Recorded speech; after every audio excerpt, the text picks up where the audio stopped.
Olá, Savério. Meu nome é Maria Clara, tenho 11 anos e moro aqui em Portugal.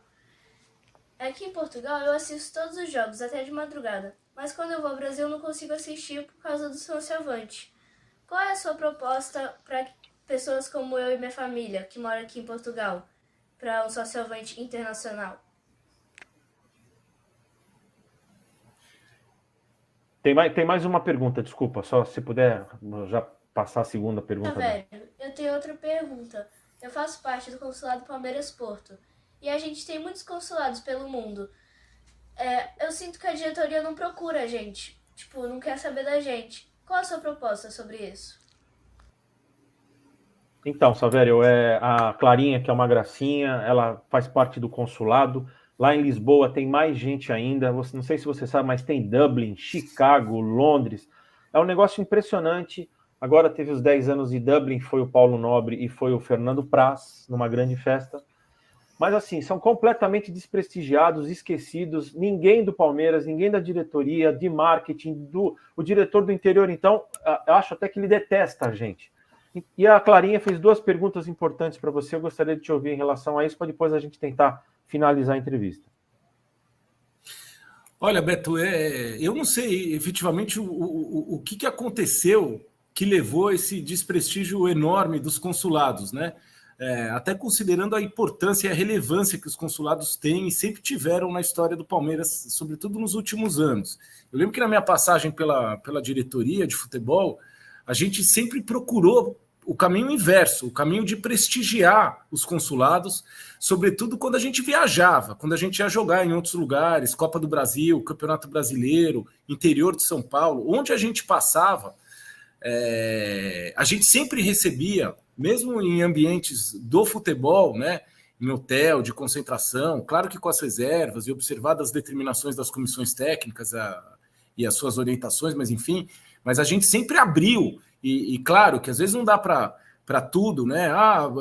Um evento com jogador à véspera de um jogo decisivo, mas pelo menos o diretor ele conversava, e assim, a gente nunca teve problema com isso. Eu acho me chamou muito a atenção, até porque ocupou uma das vice-presidências o Tarso, e o Tarso tem toda a vinculação que ele tem, que a gente sabe com os consulados. Né? É algo que, de fato, foi premeditado. Não pode ser outra história. Esse desprestígio ele deve ter alguma razão, eu não conheço efetivamente, mas ele deve ter alguma razão de ser. Eu acho que, em relação ao que a Clarinha fala, realmente a gente precisa pensar um pouco nisso e alguma forma, você vê, olha, eu tenho um irmão mais velho, 9 anos mais velho do que eu, que não é filho da fila como nós, viu, Beto e Vado, ele ainda pegou as academias, ele é de 61, e ele justamente essa semana, ele me procurou, ele mora em Brasília, ele é avante, mas ele quer... ele namora com uma mulher já há alguns anos lá em Brasília e ele vai vir no fim de semana que vai ter o jogo do Fortaleza e tem uma dificuldade enorme por ela não ser como... Ele quer que ela quer conhecer o estádio e como fazer, né? Como fazer. Na medida que hoje a gente tem essa vinculação direta de ingressos, como a gente falou, com um facilitador que o programa, e ficou essa vinculação total com o programa. Porque mesmo outras questões, os ingressos que não são utilizados, os dos conselheiros, por exemplo, que 24 horas depois eles vão para a venda geral, mas uma pessoa de fora não consegue acessar, e nós temos que definir uma estratégia para isso.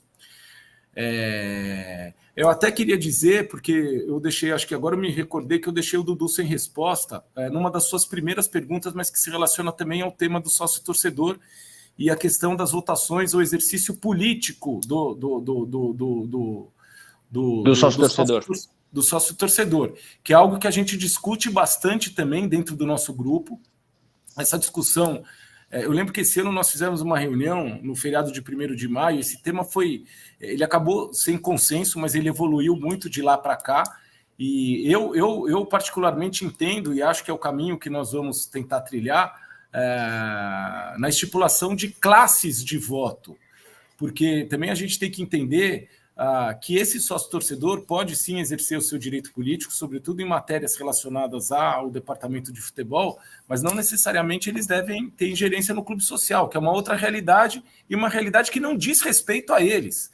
Então, só quem vive essa realidade tem que ter. Então, acho que o caminho interessante é o caminho da classificação, de se atribuir classes, tá? E é o caminho hoje mais de consenso entre o nosso grupo. Agora, para também não deixar a Clarinha sem resposta, eu acho que a gente tem que ter uma estratégia que preveja essa possibilidade, uma carga de ingressos que seja, uma destinação, uma reserva, para atender sócios em outras condições que não só aquele que seja filiado ao programa de sócio-torcedor e que esteja aqui no Brasil.